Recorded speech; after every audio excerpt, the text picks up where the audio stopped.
You're listening to Podcast PXN, a video game podcast, delivering player experience news. Let's go! What is up, guys, and welcome to Podcast PXN, episode 329. I am one of your hosts, Daniel Prindle, aka Dan is DTM on, still Twitter, and I'm joined over Discord by the Nintendo aficionado and hardcore casual himself, Roshan Warner at Roro. Hello. Back after a week off. We are back. We're back. We all had a nice rest of last week. We were all on a beach somewhere. I'm just bullshitting. I'm bullshitting. Yeah. Of course, we are also joined by the resident Embark Glazer and my fellow Spartan, Gage Dempster at Gilbo Biggins. reporting for duty, ready to glaze, sir.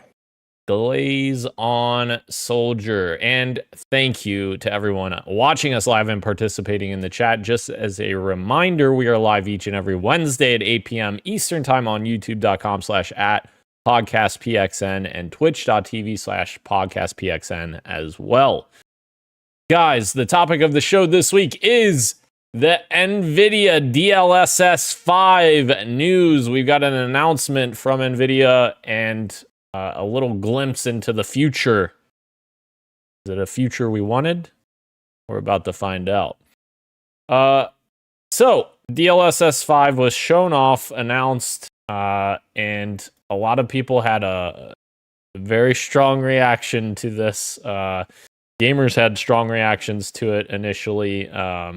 Very much upset about the looking essentially like generative AI slop, so to speak. So we got a bunch of screenshots that they gave us between DLSS off versus DLSS on.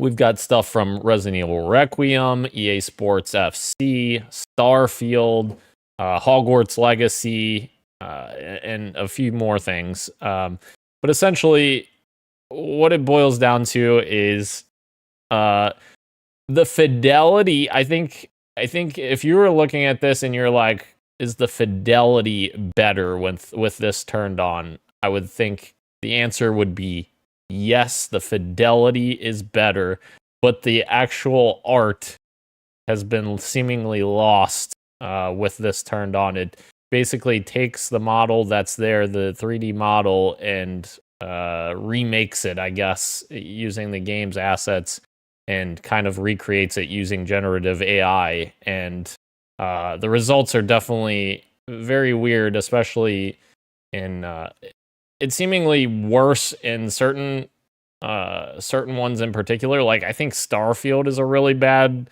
showing of this. Like, some of the scenes we were looking at, like, look completely different on the new versus the old. Like, the lighting is completely wrong. The character model, or the character, doesn't even look the same.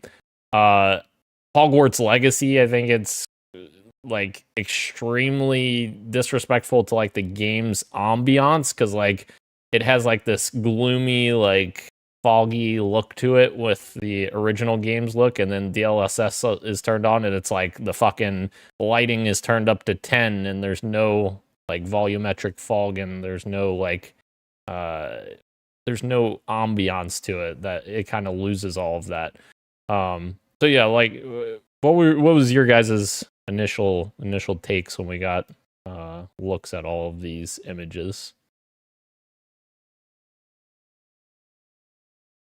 Please. Yeah. Initially it was, I mean, still not good. Initially they're kind of the same now and when I first saw it. Obviously none of us are super hot on the whole generative AI of it all right now. I agree. To me, it just feels like a dig, not a dig, but like it's disrespectful to the artists that like made purposeful choices when doing the art direction for each of these games. and then to just go over, and I know it's not as simple as just go over with a filter. I'm sure there's a lot more technological stuff that is just going over my head. But the fact still remains that a lot of generative AI is scraping the internet from art that already exists without the permission of the people who created that art in the first place. So I always have like a distaste for it from that alone. And not to mention that, like Dan was saying, a lot of it just particularly doesn't look good to me. Even I'm looking at some of the stuff on their website. I will say like the Grace DLSS on, like the still of Grace, like the picture doesn't look as bad as it did in that video. Like the second one, the first one still looks as bad. But the second image doesn't look as bad as the initial one with her in like the hallway or the alleyway. But the one with her inside looks a little bit better. But still, anyways, I'm getting sidetracked. The reaction for this was negative. I don't think that it is. I don't think it's needed in my particular opinion. But I guess I don't know. I would have to. I saw another report saying that like most gamers don't really care, and that it's mostly like a vocal minority that is upset about AI in games recently. Like if you were to ask Joe Schmo, and they'd be like, "Oh, whatever," which is kind of disheartening. But yeah, I guess we'll see how NVIDIA reacts. Well, I guess we will in the next story. We'll see how they react. Yeah. I was discussing with a coworker back when I was employed. I was discussing with a coworker at work about AI and how the typical Joe Schmo feels. We got into a heated debate where he was taking the stance of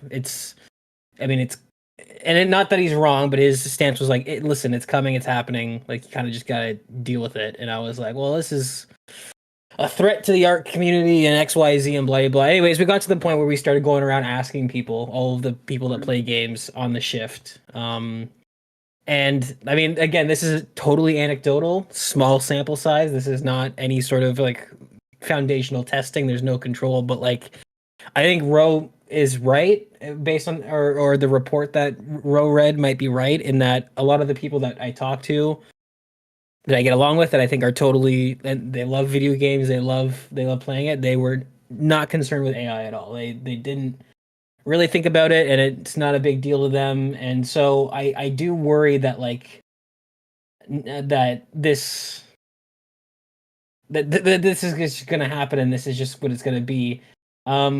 I will say my thoughts on it.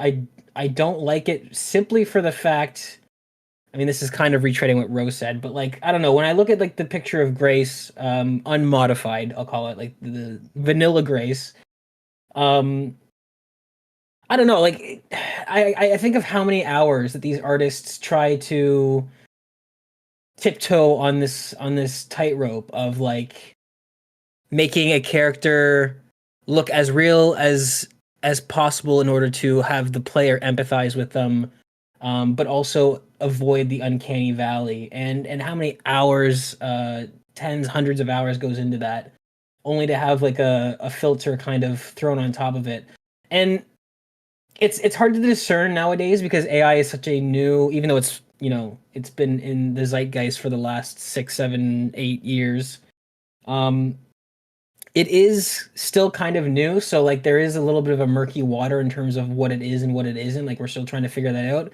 My gut tells me that this is a filter. Like I'm not saying that the AI isn't taking assets and taking code from the game and using it as a jumping off point. Like that is happening. I'm sure he's describing it in a somewhat realistic way. But like when NVIDIA spokesmen or the CEO are talking about like this whole, they're using words like, oh, it's reconstructing everything. It's not running the game. Like it is still applying a visual filter on top of it. Regardless of how it does that, it feels like it is still sort of like a filter. And I wonder how it's going to look in, like, I really worry about how that's going to look in motion at 120 frames a second. I really feel like we're going to start seeing, not to say that I'm kind of hoping it doesn't look good in motion, so that maybe this gets delayed a bit. But yeah, looking at some of these stills, like sure, every now and again you'll find a still that maybe looks fine or looks inoffensive, but it's still, to me, it's taking all that, like I said, planning and artistry that goes into these things and kind of just, well, actually, we can do it better. It almost philosophically kind of is like a bad adaptation that we always talk about, where it's like somebody takes the core thing and is like, I can do it better, and then they mess with it and they turn it into its own thing. And that's kind of the vibe, the thought that I had looking at a lot of these pictures, where I'm like, sure, some people might think that this looks good or, doesn't offend them or XYZ, but on principle, I still feel like it's that same thing of like, we've come up with a software that we think is that arbitrarily improves on what we think needs to be improved on. Where I don't know if that's true for every game. Like, does The Last of Us Part 2 need this? Does Death Stranding 2 need this? Like, right. There are lots of games that have really high fidelity. And the other issue that I want that maybe you can address, Dan, when you talk here, is like, they can make the character models and the environments and the lighting look as realistic as they want. But like for a game like Starfield or Harry Potter, which are these open world RPGs that have stiff like facial animations and all that stuff, I think you might end up making it look worse in an uncanny valley way, because like the facial animations, you're gonna have this ultra realistic person with like these really stiff movements and stiff facial animations. I think it might end up shooting themselves in the foot. I don't know if you have that same feeling.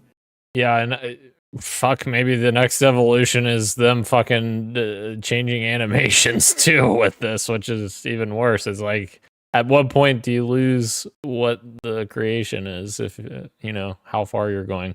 But like on the back of what you were saying with that, Gage, I think like my larger issue, even with that also being an issue, is that every single one of these in all of these different games, it feels like all of these things are coming from the same game. Like all of their faces look like they're all from the same universe, the same game, the same world. And like that shouldn't be the case at all. Like Starfield has its own unique flavor. Hogwarts Legacy has its own flavor. But in the DLSS 5 versions, they're all just hyper realistic and they all just look the same, essentially. Like, yeah, that's a really good point. And so what happens? This is jumping off of what I said and what you just said, but it's like, what happens when they start doing this to like retro games, and you have a game that's like even less like animation fidelity, even less, and then then you have this weird filter making it look like super photoreal. Like, what happens if you put this on like a PS2 game, right, with that polygon count? Is that gonna look like something out of like an Eldritch Nightmare? Like, I don't know. Yeah, the games literally like lose their visual identity. Like they have no identity at that point. Also, like another thing to point out, like DLSS has always been focused around a couple of different things. One is being like higher fidelity graphics, like upresing to 4K and all of that stuff.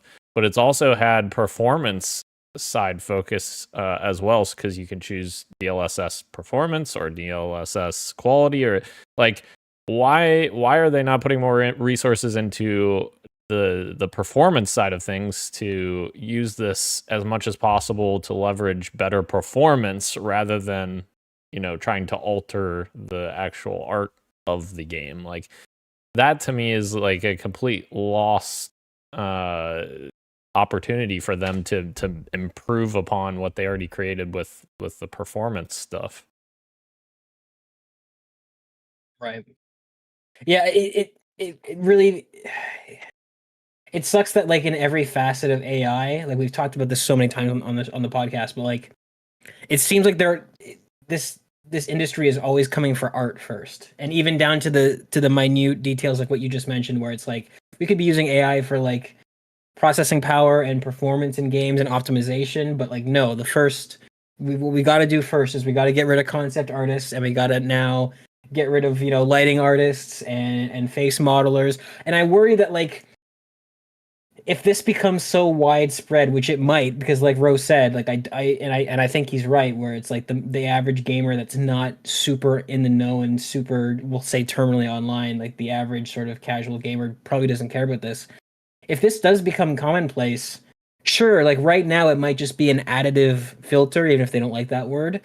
But like, what if developers, across multiple studios kind of get used to this, and then they do start developing their games in a way where they're just kind of like haphazardly making like essentially like 3D model that are just prompts for the AI to take over and do what it wants, right? Like I don't know. And I could be pessimistic. Like, I've had a lot of interesting conversations with people that are kind of, I'll say, pro AI, but not necessarily that intense about it.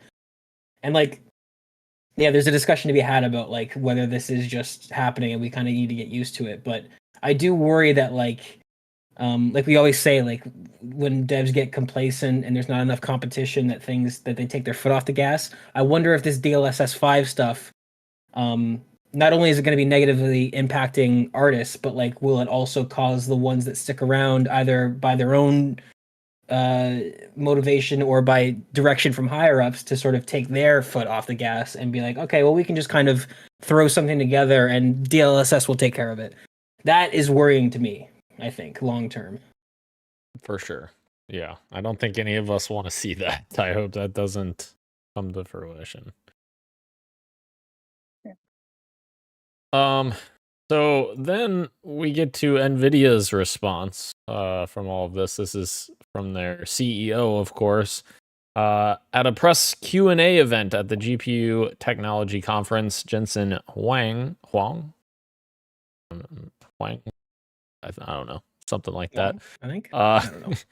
He took a question from Tom's Hardware's Paul Alcorn about the backlash to the technology, saying that, well, first of all, they're completely wrong, while reiterating that control over the implementation remains with the game developers. He says DLSS 5 uses controllability of the geometry and textures and everything about the game with generative AI. It's not post-processing. It's not post-processing at the frame level. It's generative control at the geometry level. I don't think that really helps. Like, I don't care how it's done. It's just like that you look at the end product and you're like, is this something that we can be happy with for a creative medium where we want to see developers express their creativity and their artistry? I think that's maybe the bigger concern here, and not like, well, technically it's not done this way, it's done this way, and they're wrong about it. It's like, well, no, maybe you should listen to your customers, because they're probably going to lead you the right way. Right. Christian's quoting your comment earlier, back when I was employed, Gage, in the chat. And then he said, Yassified Aloy was the original DLSS 5. And that's the other angle where it's like, it pisses me off that there's probably so many incel coded like gamers, especially like when you think of like Grums or any of these people on Twitter, right, that are probably eating this up, going like, yes, this is what we've been asking for. Which is just like a little shitty cherry on top of this whole thing, where I'm like, fuck those guys. I hate that they think they're winning right now, but they kind of are, because this is, and I don't know that I buy his comments about like, again, I'm not a developer, so I could just be doing like the whole armchair thing right now. Like, I totally submit to that, but like, they're saying like, oh, developers have control of how it's used. Like, what are you talking about? Do you mean that like they have a whole DLSS 5, executable app that they open up, and then they look and see which version of Grace it spits out, and then they stamp approval of it? Because like I don't think so, right? Like DLSS 4.0, 3.0, 2.0, that was more so much just like developers opting in, like, yes, you can do this, and it was just anti-aliasing and frame gen and all that stuff.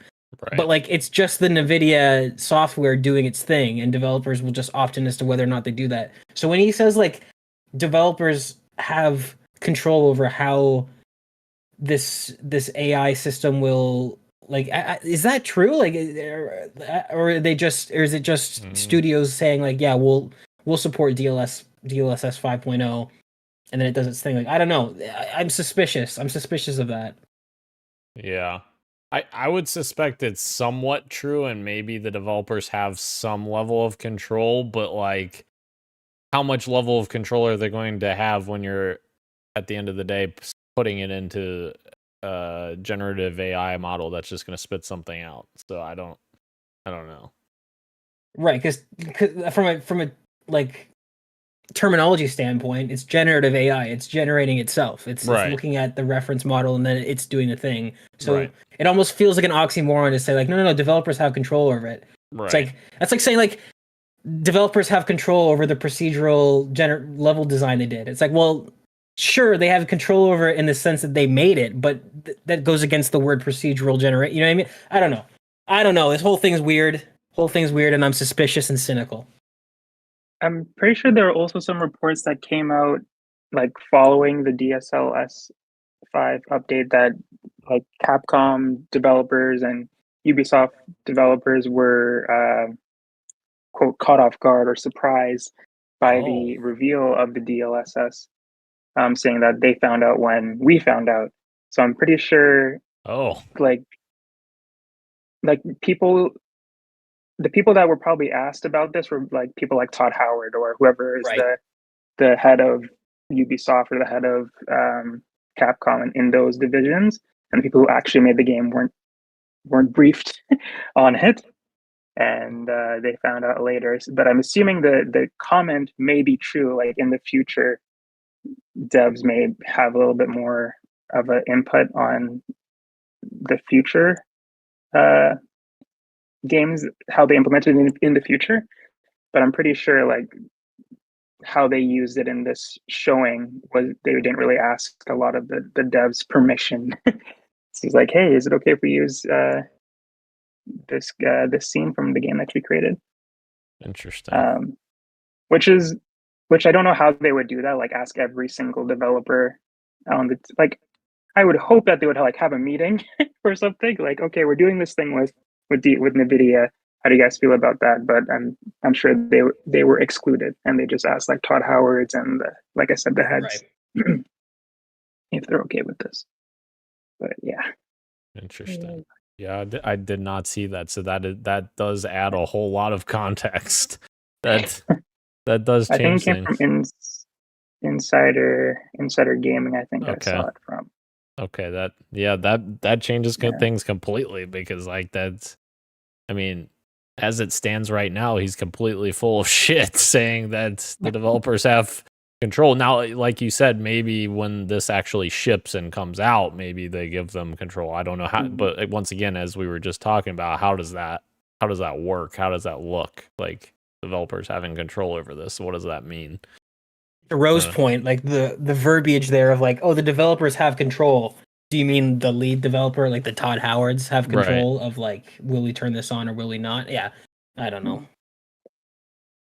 Interesting. Very interesting. Well, I think it's safe to say we are not that excited for DLSS 5, and hopefully they go back to the drawing board on this, but we'll see.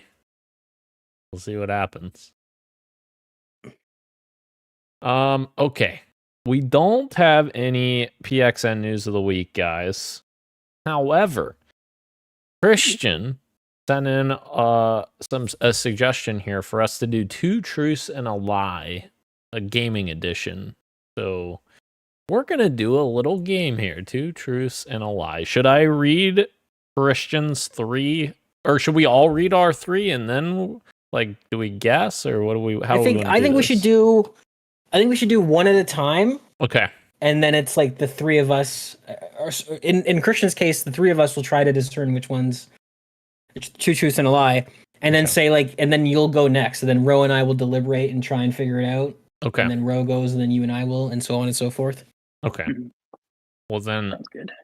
I will start with Christian's then, since I have his pulled up here, and he sent what the lie is in a hidden text message, so I can't even see it yet. So I'm just gonna read the 3 that he wrote here. So first one here: I slept outside a Best Buy with a friend for the release of the PlayStation 3.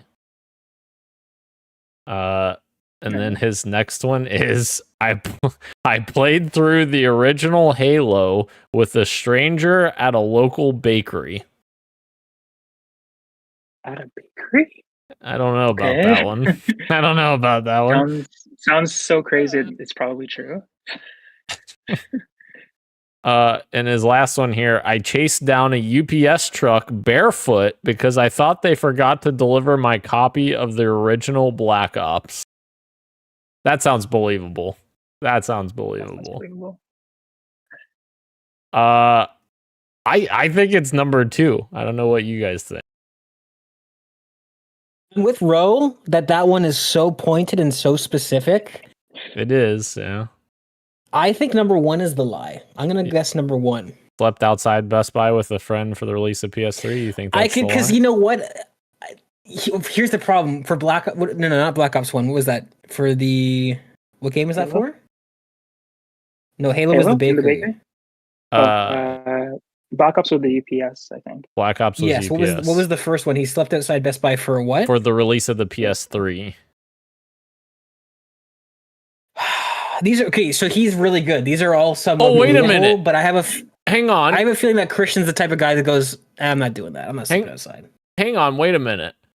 Are we missing something important here? The PS3. When did that launch? The PS3 launched in 2006, right? 2006, which means Christian would have not even been in high school. Would his parents have let him sleep outside a Best Buy when he wasn't even in high school yet? Is that true? He would have been. Yes. Yes, because 2006, I was a freshman in high school, and he's younger than me. Right. Okay. Yeah. Right. So I think the first one's the lie. Yeah. Yeah. I think I agree with you now. Yeah. But after thinking about that, like, there's no way his parents let him sleep outside of Best Buy. I wasn't even thinking, like, I was assuming he was in high school and I was doing it based off vibes, but I think you're right. I think if you analyze it even more. Yeah. Because he would have been in middle school, right? Like, there's no way. Right. All right. Are you guys ready for me to reveal? Or Road, are you on the same page? Or are you on a different page? Maybe Rose on a different page.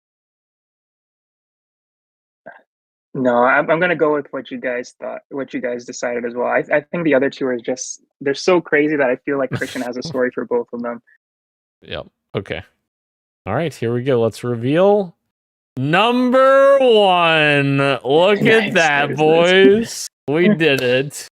I feel like I vaguely remember him telling the UPS story one time. As soon as you read that off, I was like, that sounds familiar. Right.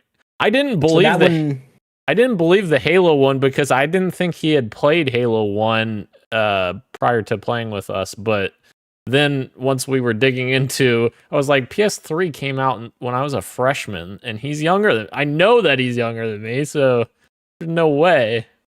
Look at that. We got it. We guessed right, but for the wrong reason. Christian in chat says, I was going to midnight releases and midnight screenings at that age.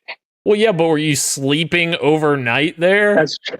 Like, yeah. I don't think so. Yeah, that's two very different things. Even if he was allowed to, I still don't think he would. I think Christian sleeping on the cold concrete exposed all night, he wouldn't do it. Not for a PS3. Right. Now, if you had just said that you went to a midnight launch for a PS3, my answer probably would have been number 2.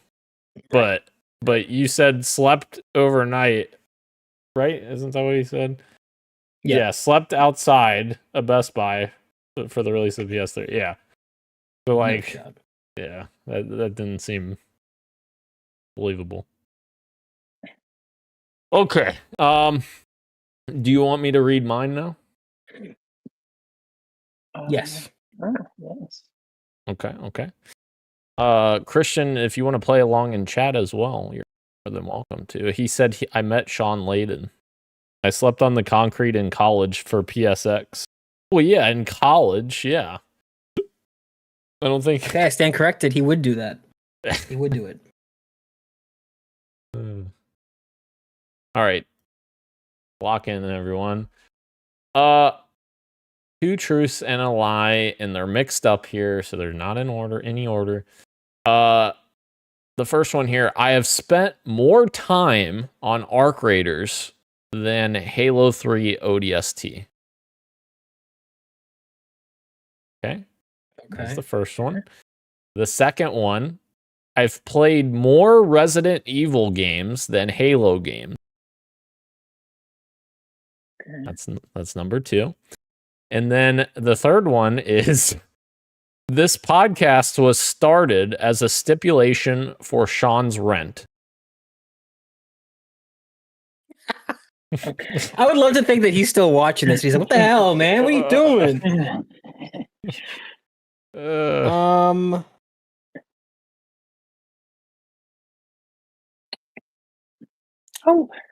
I know number 3 is true. Okay. I think number 3 is true as well. Yeah. Okay. I'm trying to do the mental math of how many Resident Evil games You've played.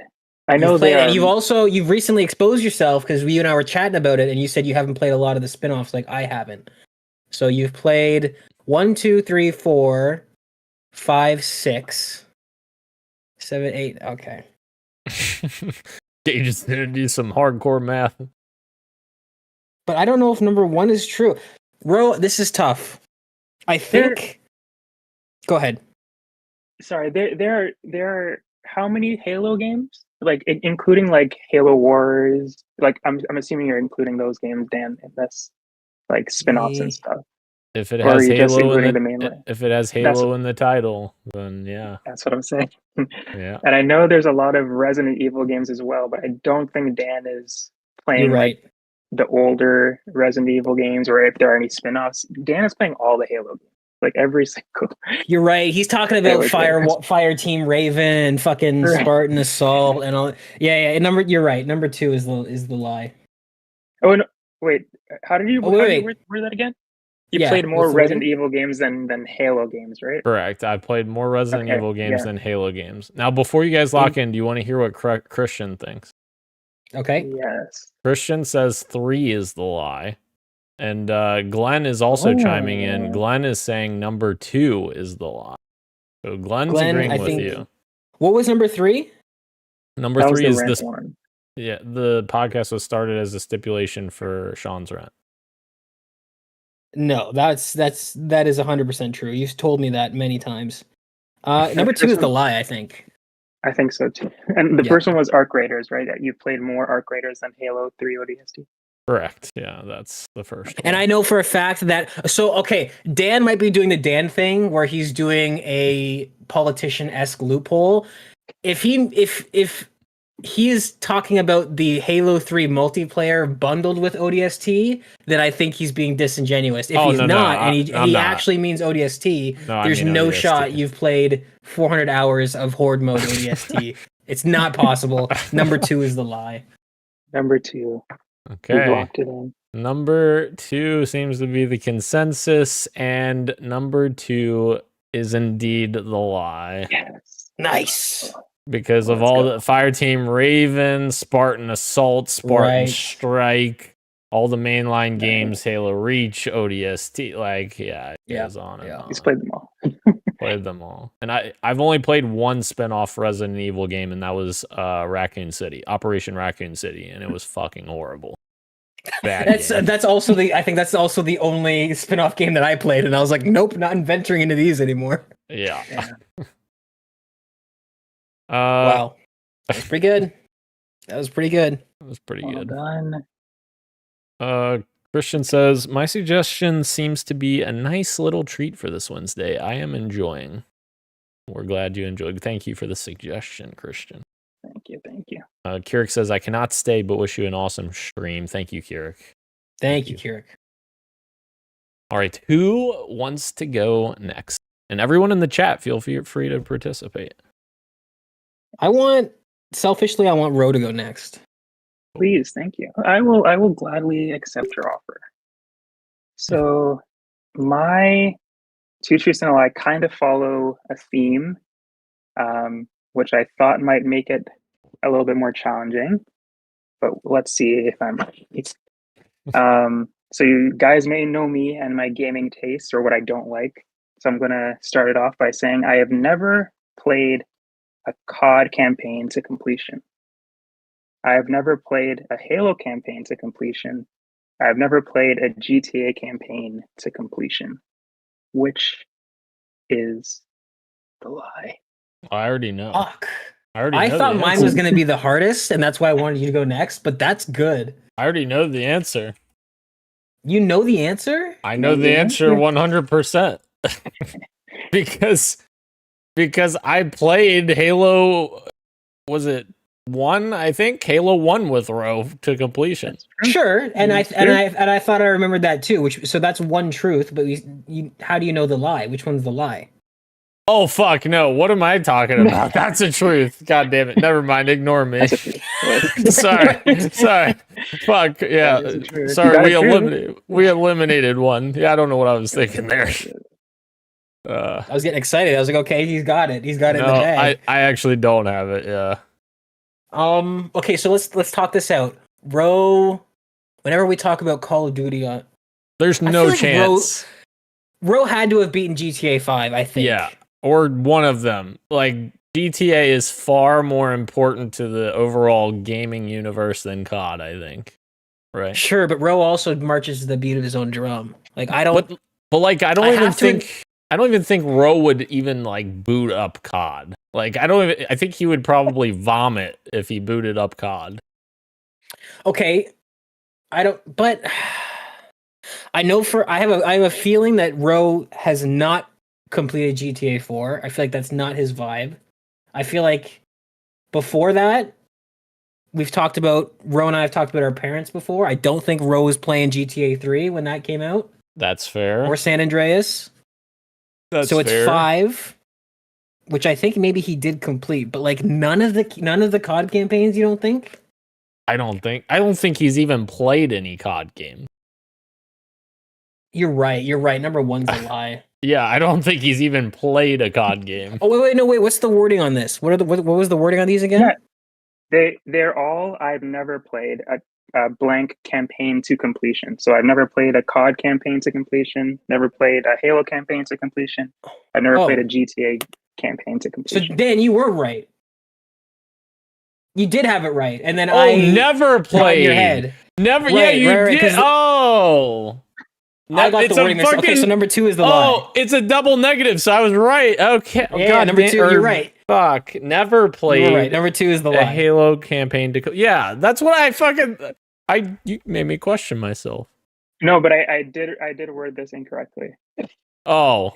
So how you guys were doing it before is how I... That's the conversation you wanted us to have? Oh, okay. Yeah. Okay, I see. All right. So all right. your 3 you've played all 3 to completion. Okay. My bad.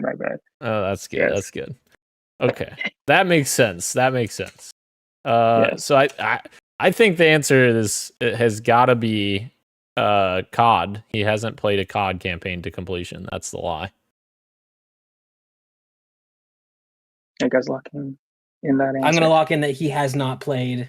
I don't know what wording we're going with. I'm saying that Ro has not completed a COD campaign. I agree. Okay. Now, before you reveal it, Ro, the chat, let's see what the chat says. Christian is saying... I bet Ro brings up Sonic. The lie is GTA. Has to be. He's saying that... Well, I don't think...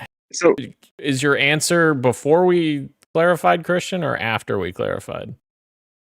Yeah, so that's my bad. So if I were to word this correctly, I have played a COD campaign to completion. I have played a Halo campaign to completion. I have played a GTA campaign to completion. Okay. There we go. So, and Dan's answer is the lie is COD. Yes. I think I agree with him. Okay. I think you played GTA 5 when everyone and their mother was talking about it. I think... Christian is saying... Although it could go either way. Christian is saying, I think Ro has never beat a GTA campaign. And then Glenn is saying, I agree with Christian. I don't think he's ever completed a GTA campaign. I'm sticking to Call of Duty. You decide on your own gauge. I think Ro... I'm trying to think back to all the conversations we had, every GTA 6 episode we've had. Rose said, "Yeah, I've never played a GTA, but I'm looking forward to this." I think Rose never played a GTA to completion. I'm changing my answer.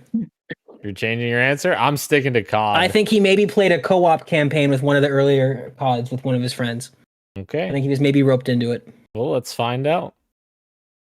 You saved it at the end. Yes, that's Damn I it! never Let's fucking go! Shit. To completion. I came close with 5, but before that, as Gage said, I've had played at friends' houses before other GTAs, but obviously never to completion.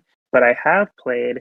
I think it was the first Black Ops to completion. Campaign. Oh. Yeah. Okay, and you know what? That If was the you're only only going one. to play That was the one only COD one. game to completion, the original Black Ops is a pretty fun campaign. Yeah. It's pretty good. It's pretty good. Shit. Is But that you're very the close, man. is that the only That's the COD only one. game you've played, Gro? The only one. Oh my god. Not only played, only story that I played. I played like multiplayer Okay. modes Right. before. Again, at friends' houses. I've never. Well, I've owned. I think I've owned Black Ops 3, like when that was a PS Plus game. But I never Right. bought went out and bought one. But yeah, good job, Gage. Good job, Christian. Christian's in the chat saying some of us are good friends with Ro and know him well. All right. All right. I wasn't that far off. He's played one. I played, and it wasn't even mine to own. I just put one at somebody else's house. Yeah. Oh, man. Shit. Either answer is very close. That was good. That I was barely good. touched GTA. All right, let's see. Gage. Right. At first they were all 3 video game opinions, but then I figured I'd spice it up a little bit. Okay. The first one, I was attacked on the midnight release of GTA 5. What? The Last of Us 2 is a better game than The Last of Us. Modern Warfare 2 is the best FPS campaign of all time. Oh, I already know the answer. Ro, do you want to go first, or I could give you the answer right now? I need to hear the last 2 again. Wait, hold on. Tell me what you think. Dan, say what you're thinking out loud. Your last one was Modern Warfare 2 is the best FPS campaign of all time. What do you think? And what do you think? I think the best. You think Titanfall that's 2. the lie? Titanfall 2. You've said that like repeatedly.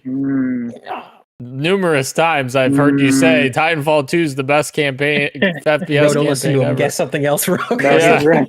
Yeah.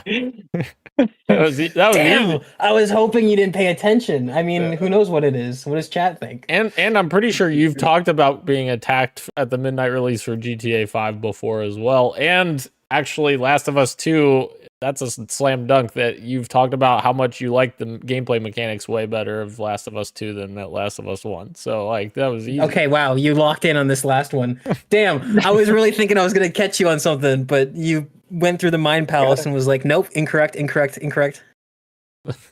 Well, I guess number 3. Yeah, I guess we're right. Wow, I mean, yeah. Shit. That's awesome. I really thought I was cooking, and mine was the fastest one. Christian said this guy's poker face is awful. He really wanted to go last, huh? He said. This guy loves teasing me, dude. Yeah, he loves teasing us all, I think. From the comfort of his chat box.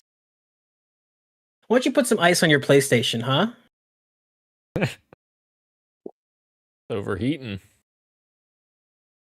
All right. Let's jump into the quick bites, guys.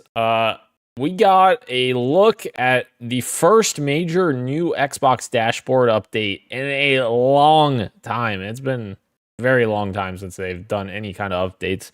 They added more groups on the home screen. They added a custom color, which I pointed that out to Gage yesterday, that mine showed up because I was like, what the hell? My menus are blue now. Kind of a interesting, nice little touch. Not anything crazy. But one of the bigger things, per game quick resume settings, so you can actually turn quick resume off if you would like for certain games, because quick resume gets a little funky, especially for online games specifically. So you can turn that off on a per game basis now. And also profile badges in the guide. A little update there for the dashboard. And then we got a new teaser trailer that has confirmed Jim Carrey's return as Dr. Robotnik in Sonic 4, as well as Keanu Reeves as Shadow. So, I mean, obviously we expected that one, but everybody is going to be in Sonic 4. Oh, yeah. I'm Hell so yeah. excited. I think it's next year, 2027. Yep. Yeah, very excited. You Excited for remember? Metal Sonic and Amy. You remember after Sonic 2, Jim Carrey said that he was going to retire from acting, and then here he is doing 2 more Sonic movies. That's what Sonic does, man. Gives you a new life. He does. Some not great news for Gage here, because Ubisoft has continued cutting as much as 105 staff that are being laid off from Red Storm Entertainment, most notably of Ghost Recon alumni. It is sad for the history of Ghost Recon, but they are not the main studio working on it today. So I think as of right now, they were working as a support studio. I think as of right now, Ghost Recon, according to Tom Henderson, is still alive. But yeah, those early games are absolutely a treasure to me. So it's unfortunate to see a studio that has so much history. Yeah, I mean, it's closing its doors now for good, which sucks.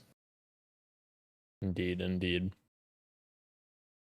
We got a new Minecraft announcement. Minecraft Dungeons 2 has been announced, coming this year. Wishlisted now. This is the Diablo spin on Minecraft. And then we got a new update announced for Dying Light the Beast, which is called Restored Land, that has been announced. In this mode, the entire world is now persistent. Loot does not respawn, and neither do zombies. Mission is to take back Castor Woods from the infected by clearing out the map of zombies with new quests and activities. It has a heavy focus on the hunger system and survival mechanics. Liberating locations will result in humans taking them over and turning them into outposts. The Beast becomes a fundamentally different game in this mode, much closer to a survival title. There's also a permanent death mode, as well as giving you special rewards for finishing it.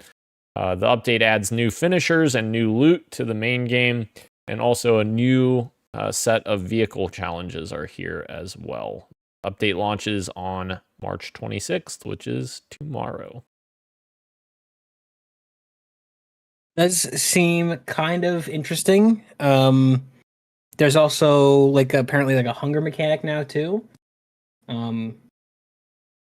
It's I don't know. It's still expensive, but a part of me, I think me and Christian were talking about this recently, but yeah, this does kind of seem like it would fit that gameplay style really well, where you're traversing rooftops and trying to avoid hordes and scavenging for supplies that you actually need to consistently consume. That sounds like a really cool idea. I wish that this was co-op, but unfortunately it's just single player. Indeed. Little survival game. Epic Games, the developer of Fortnite, of course, is laying off 1,000 employees due to a downturn in engagement, according to their PR team. This may be due to one of the things that happened in February of 2026 coming back to bite them now. Of course, back then, Epic Games CEO Tim Sweeney and Google announced that they were looking to settle the Google Play App Store antitrust lawsuit in a new partnership deal that sees the Fortnite maker Epic Games paying Google $800 million. So just 2 months ago, or just a month ago, they were paying $800 million to Google, and now, as a result, seemingly laying off 1,000 people. Not great. Not great at all. That was kind of off the back of their litigation with Fortnite disappearing from the Android store and Apple store for Apple. Not good. It's not good. I remember there was this. I remember when I saw this, I remembered like a story a couple years ago where at least I think we all were pretty happy with the story. It was a feel good story where Epic donated like $100 million for like humanitarian relief in Ukraine or something, like some crazy amount. I was like, oh yeah, that's what these companies should be doing with all this money that they have. They've got leftover money. It's good that they're actually doing something good for the people of the world. And I still strongly believe they can do that. And even if it's not to donate to good causes, I'm pretty sure they can still afford these thousands of people, even with a quote unquote downturn that they're experiencing. They're still making a lot of money. But I don't know. That just seems to be the trend these days in the industry, unfortunately. Unfortunately, yes. And I think Fortnite got so big that they just became unsustainable at a certain point. Like once the game started slowly dropping off, like I obviously Fortnite's still probably pretty big right now, but like it's not what it was in 2019, in the peak years. So I don't know. Not good. All right. Netflix and Xbox are seemingly possibly looking at several options for Game Pass to be bundled with Netflix. Tom Warren says, while the free Xbox Cloud Gaming won't be a new Game Pass tier, sources tell me Microsoft is in the early stages of exploring ways to expand its Game Pass subscription lineup. After a Game Pass Ultimate price hike in October, I understand that Microsoft is looking at ways to bundle third-party services with Game Pass subscriptions and potentially even merge Xbox Game Pass Premium and PC Game Pass together. I wouldn't expect to see any major changes to Game Pass this year, though. And then also, the CEO of Netflix also said Xbox and Netflix are kicking around ideas for how Netflix and Xbox Game Pass could work together on subscription bundles. It's going to be fucking expensive, I'll tell you that, because Netflix by itself is expensive and Game Pass is obviously went up quite a bit. So, it's going to be expensive. And the last quick bite here, Xbox is hosting a partner preview event that is happening tomorrow with new game announcements and updates on third-party titles such as Sega's Stranger Than Heaven. So stay tuned for that tomorrow at 1 p.m. Eastern. I'm excited to see more from that game. That looks good. Oh, yeah. Sega's cooking. All right, let's jump into our fantasy critic check-in here, guys. Our check-in is here, checking the league history to see if there were any pickups, and there was. Actually, this would have been for last week's episode. Row on March 14th for Kirby's Ride or Dies team picked up. It's okay. Picked up Crimson Desert for a bid of $7. See, but you say that, but it's actually decent points. Crimson Desert sitting at an 80 on OpenCritic, giving you 10 points. Okay. That's decent. I thought it went down. That's why I was like, let's keep it a secret. Oh. But for now? That's for now 10 points. Okay. 10 points. Respectable. Not bad. Yeah, I got a little excited. with the previews, and I didn't. I wanted some points. All right, That's I fair. did. But then everything happened. I mean, again, 10 is good. 10 is good. I'll take it. Hell yeah. And then another update here, because Marathon didn't have many official reviews yet because Bungie asked people to wait to review it until all of their stuff was out, which now it is. Marathon is sitting at an 80 open critic, giving Christian's team, Magpie 512, 10 points. We'll get to this game here in a little bit in games we're playing. Talk some more about that. Okay, so a little recap here. In last place at the moment is Magpie 512, Christian with 10 points with 1 game released. In second to last place is Dan's team, Halo is Evolved, sitting at 19 points with also 1 game released. And then second place right now, oh no, Ro. Second place is Roshan Warner's Kirby's Ride or Dies. He has 5 games released for just 46 points. Uh-oh. And then that means somehow, some way, Gage's team, UncRaider.gov, is in first place with 47 points with 3 games released.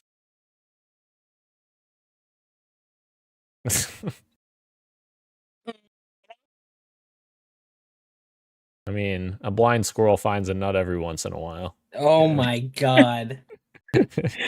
Was the 89 game score Resident Evil? Yes, it was, Christian. Yes, it was. Resident Evil Requiem, 19 points for Dan. Huge. That is huge. Okay, so April coming down the pipeline. It's coming quick for us, guys. April 14th, we have replaced for my team. Ro has Tomodachi Life Living the Dream on April 16th. Ro also has Pragmata on April 17th, the very next day.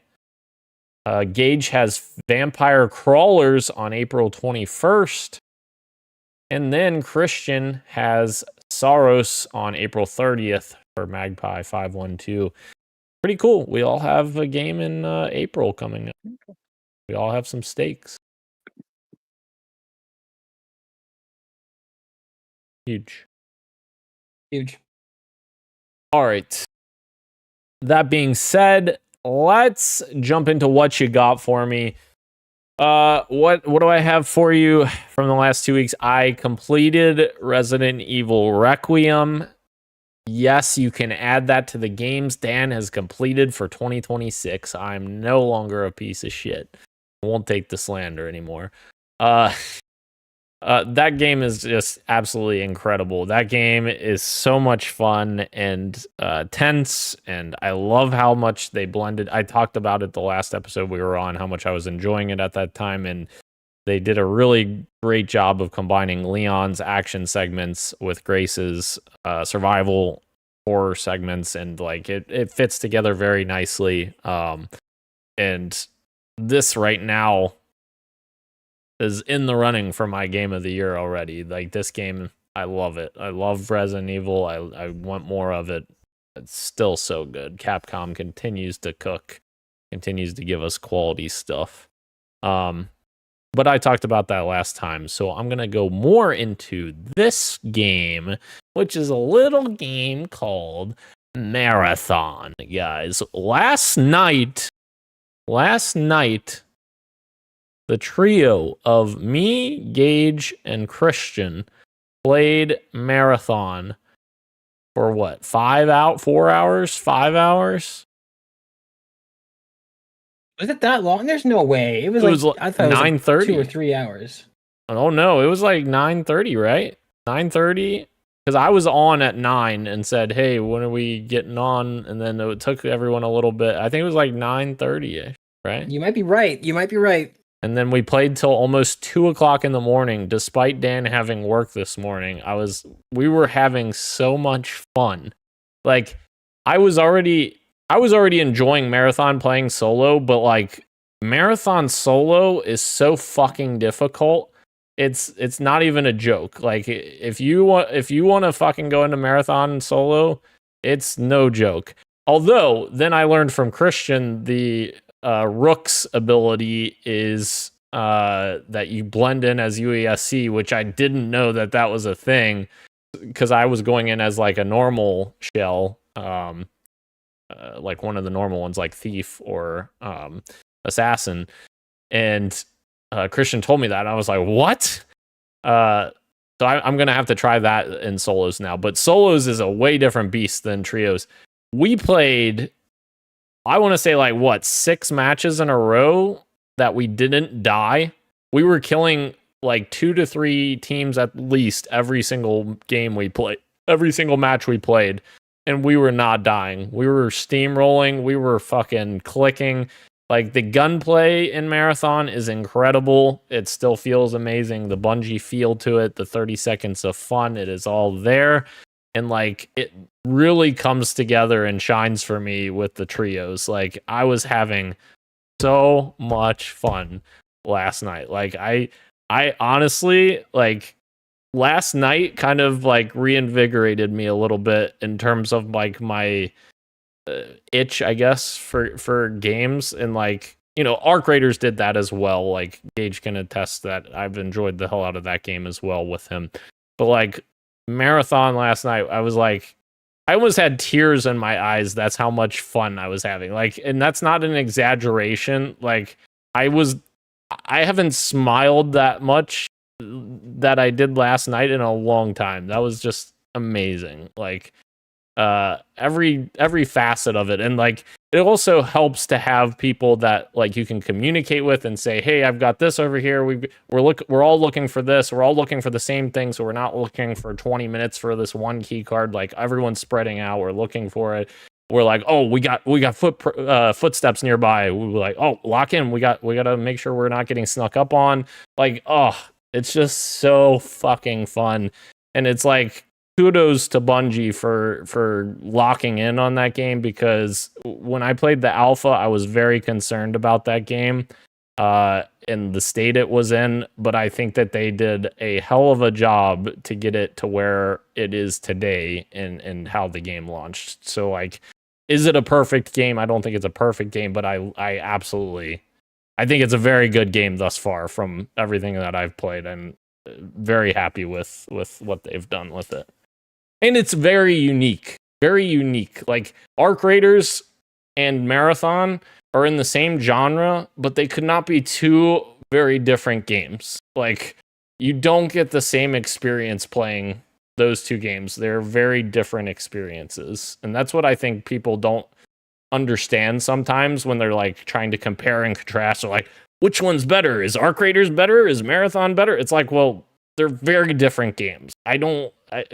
From my perspective, I don't try to compare the two, because I don't go into Marathon playing like I would in Arc Raiders, and vice versa. I don't go into Arc Raiders playing like I would in Marathon. Like, it's just so unique to be able to go into each experience and have a really good time with that experience and what the developers built out of it. So, very fun.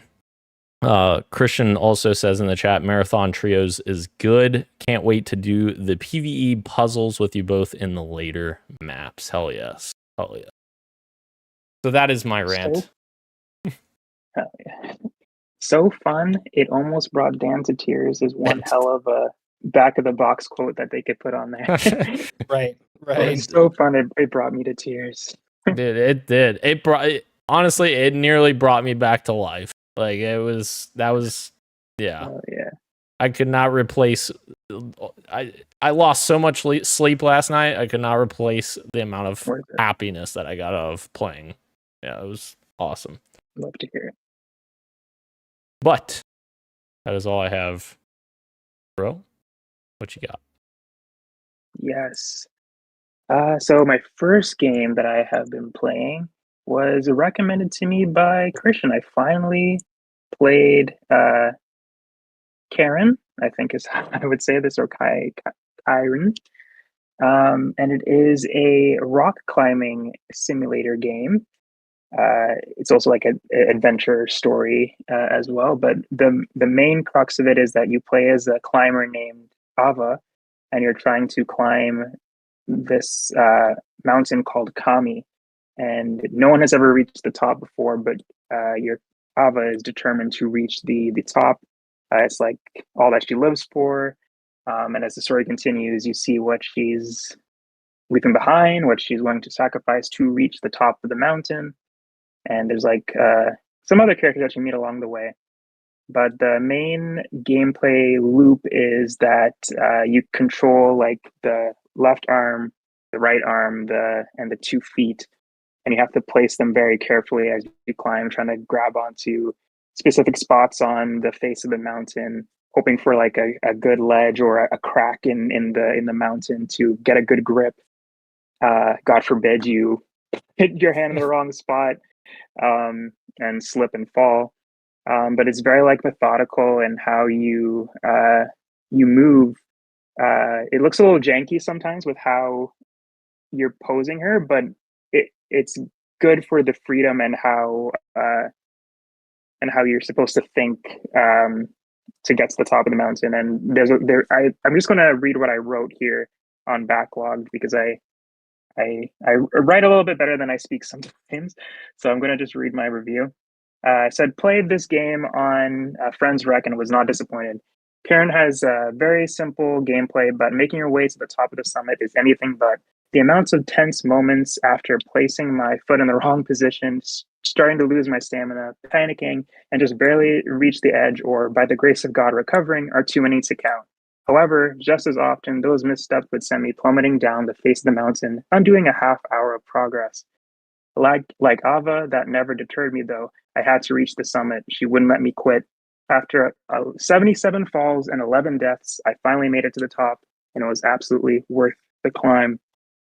And it was. There's a lot of like resource management as well. So when you're climbing up the mountain, you're like finding water and this like ancient civilization as well that I didn't mention. Like you're finding like there's little story beats as well. Like there's hints of like there were people on this mountain before, and as you continue to climb, you learn more about the history of it, and again the people that still remain or that have come and lost their lives while climbing the mountain.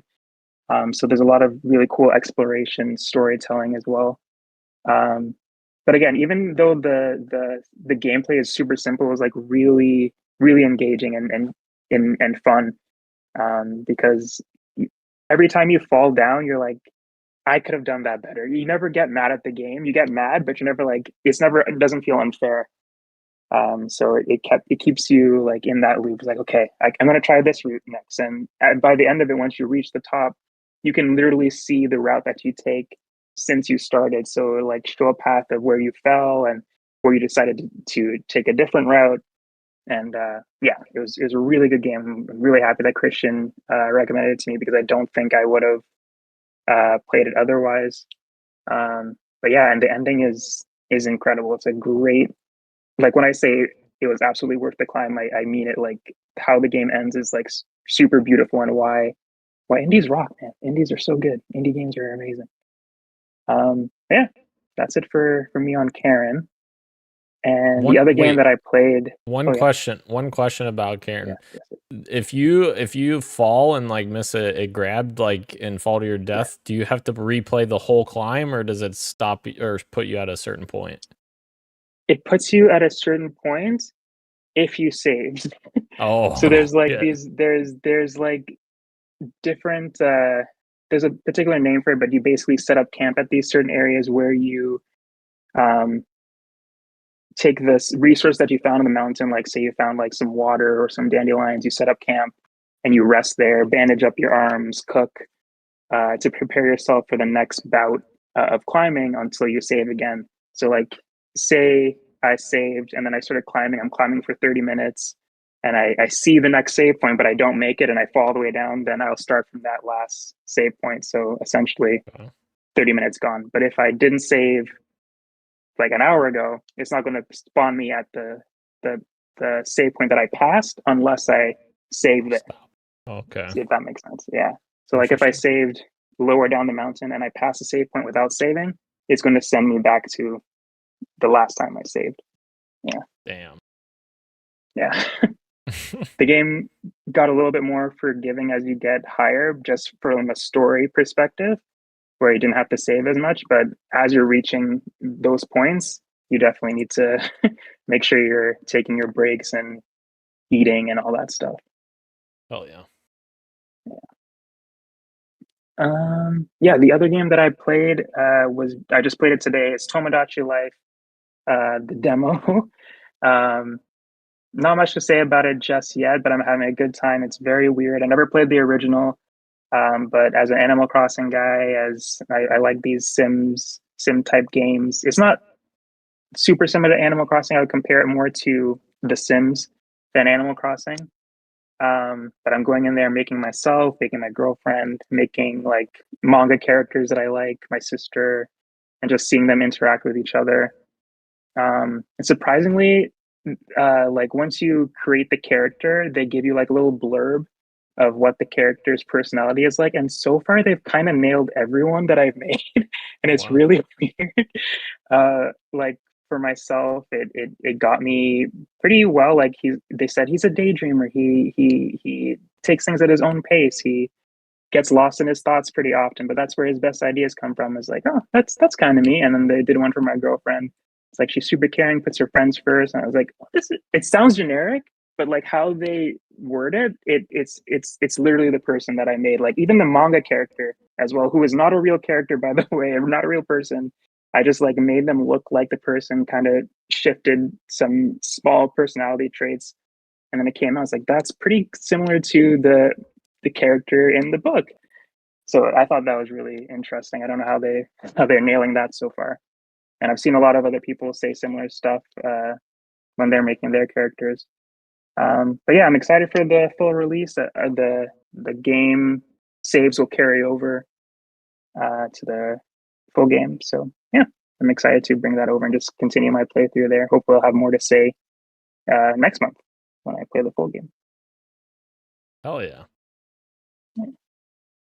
Christian said in the chat, referencing Karen is my current game of the year. Very, very good. Made me grieve for people who aren't dead yet, and for moments I've yet to experience.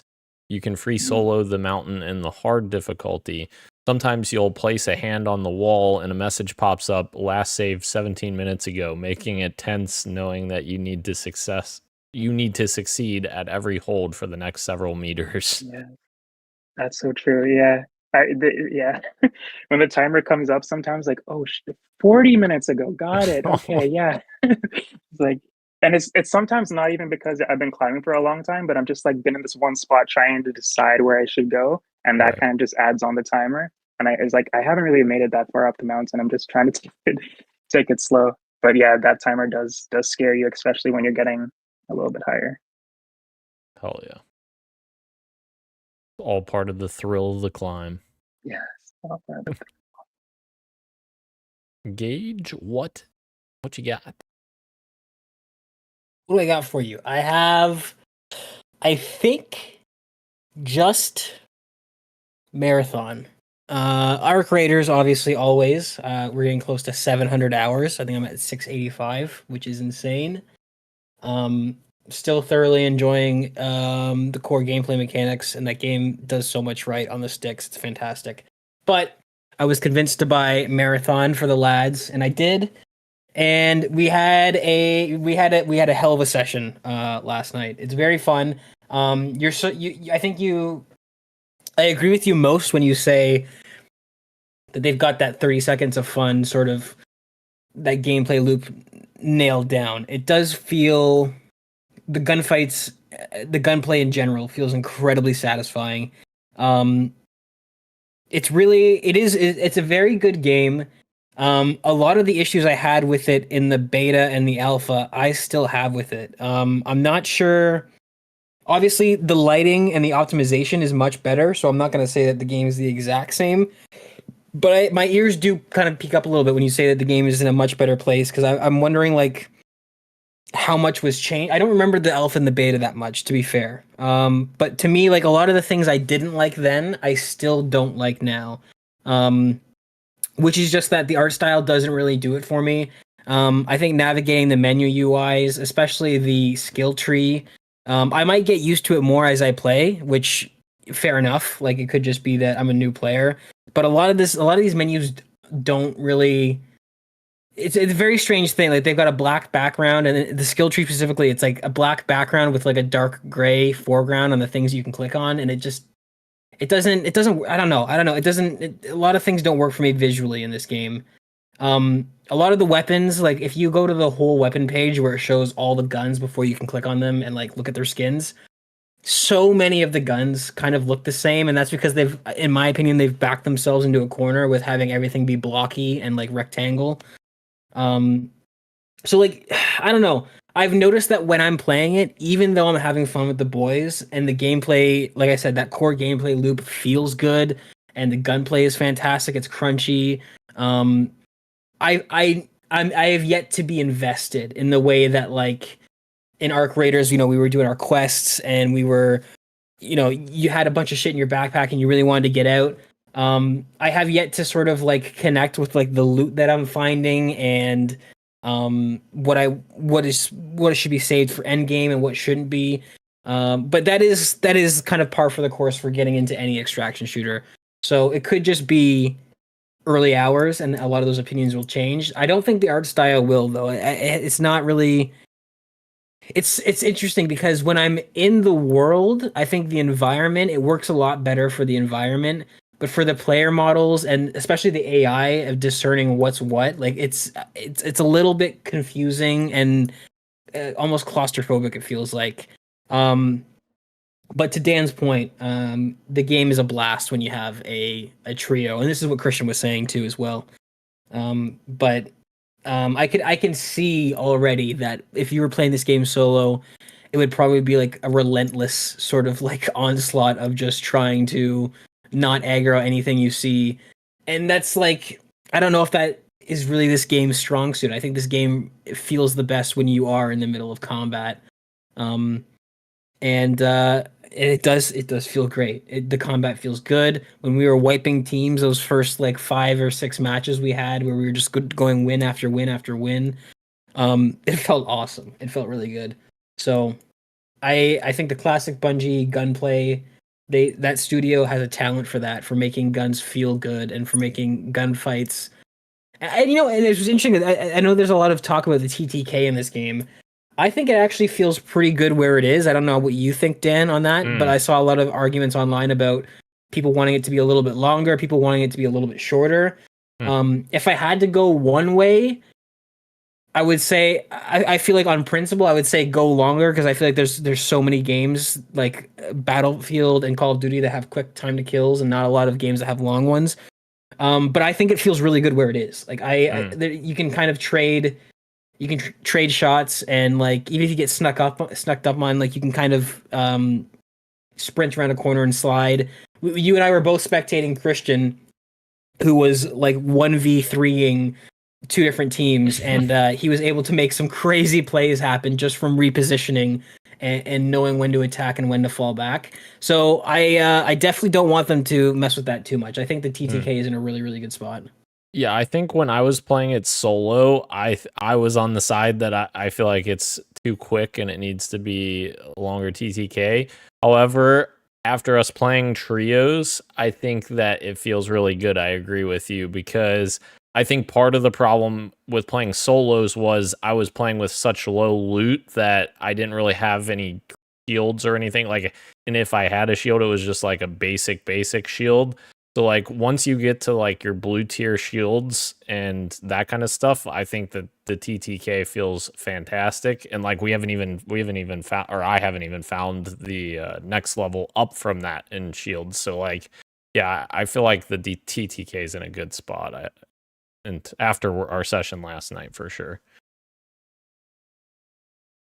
And the last thing I'll say is like every gun I've used so far feels good. As much as I don't like the look of a lot of them, it's not that I don't like the look of them. It's just that a lot of them look very similar. But like every gun feels good. They feel like they hit hard, and they've a lot of them more like there's like different categories of weapons where there's some like energy weapons, there's some light ammo weapons, heavy ammo weapons. They all sound like you think they should. So the audio design and the gameplay, that core gameplay loop, kudos to them because it does sound really good. In the audio design, like when you're in the gameplay, like and you hear like the gunshots in the distance, like you can determine if there's players far away, and then like when you're in the close quarters combat, you can hear if it's a runner versus UESC, as Christian calls it, the heavy clanker boots or whatever he says. What he kept saying it last night. I have not been able to discern. You guys are good there's at calling out. Yeah, I believe you guys that there's a difference, but to me, it all sounds the same. Yeah, but yeah, I also agree with your point about the UI. I think the UI does need some refinement to it. Christian said the same thing as well. I think it does get a little bit confusing in some of the menus and some of the items when you get confused, like what this is actually for. I do think that there could be some refinement there, but I also agree with Christian on the Marathon art style standing the test of time. I personally also like the art style in Marathon. I've liked the art style since they announced it. I think that just might be a personal preference for both of us. It totally is, yeah. Yeah. And like in terms of the visual fidelity, since the alpha, the outdoor areas looked terrible in the alpha. Like they were not excitable at all, and like they did quite a bit of work to make that look. I did notice specifically on Dire Marsh that the ambient lighting and the volumetric sort of like not quite fog. I don't know, you all missed a little bit. Dire Marsh was the map that I noticed the biggest difference from the alpha into the final launch. The lighting looks a lot better for sure. Yes. Yeah, Christian also agreed. A lot of the guns and worse, the icons do look very similar though. Yes. And you can't fucking put your teammates' names above their head. You have these artificial numbers that are made up, and then you're like, okay, who's A2 and who's pink? Like why can't we just have our names? Because it feels like that. Maybe Helldivers 2 was not the first to do it, but that's my touch point here. It feels like that was lifted from Helldivers, but I'm pretty sure in Helldivers, the way they did it is that they took the first letter of your gamer tag. So like ISO Christian would be like I1, or maybe it's because ISO is not capitalized. Maybe he was C1. And then like you would always be D1. And I remember we would play with Guy, who was L1 because his gamer tag was late night. Whereas in this one, it's random, like it's random letter and number, and it changes every raid, which makes it really difficult to kind of like quickly. Yeah. Like there's plenty of times where Christian would say, I need a drone because I was playing as a character that can throw out these little health drones that attach to you and hover around and heal you. And there's so many times where Christian would be like, I need a drone. And I look at the character C3 thinking in my head that is Christian. And I throw it, and then like 3 minutes go by and he's like, hey, yeah, whenever you get a drone, man. I'm like, oh, well, sorry. I thought I gave you one, but I guess not. So that's a weird system to have. I don't know exactly how the game decides who's what. I think the easiest solution would be like, yeah, if you're going to do that weird little short form, just make it the first letter of your gamer tag. Right. That way it's consistent, right? And if you have two people that start with D for their gamer tag, then it's just D1 and D2, and you have them different colors. And then I think Christian was saying this as well last night. Make the colors to those tags, they happen as soon as everyone joins the lobby, and they stay until that lobby is disbanded. That would be those two little changes. I think would make readability and combat a lot better. For sure. Christian clarified the sound differences: chunk, chunk, chunk versus the. That's the difference between a runner and UESC. I'll take your word for it, man. The runners being the thud, thud, thud, not the chunk, chunk, chunk. All right. Is that all you had, Gage? That's all I have for now. Yeah, I have downloaded 2 games that I will not say what they are, because if I don't end up playing them, I don't want to join Dan in the hot seat of being the Saran Wrap the Saran Wrap supporter. But I am looking to try and chip away at my backlog now that I have time to do that. We'll see if I actually do it though. Saran Wrap supporter, as I sit right next to this copy of Star Wars Outlaws that's in its Saran Wrap that I bought like a year and a half ago when it went on sale. It's sitting right here. Yep. Now, if there was any game to be left in Saran Wrap, I think that you made a good choice with that one. Yeah. I literally just got it because it was on a really good sale, and then oh well. All right. Thank you again to everyone joining us live on YouTube and Twitch, as well as podcast services everywhere, including Apple Podcasts, YouTube Music, Spotify, and everywhere else you get your podcasts. Thank you, Ro. Thank you, Gage. Thank you, Christian, also in the chat. I am Daniel, and this has been Podcast PXN, and we are out. Much love, and keep on gaming. See ya. Adios.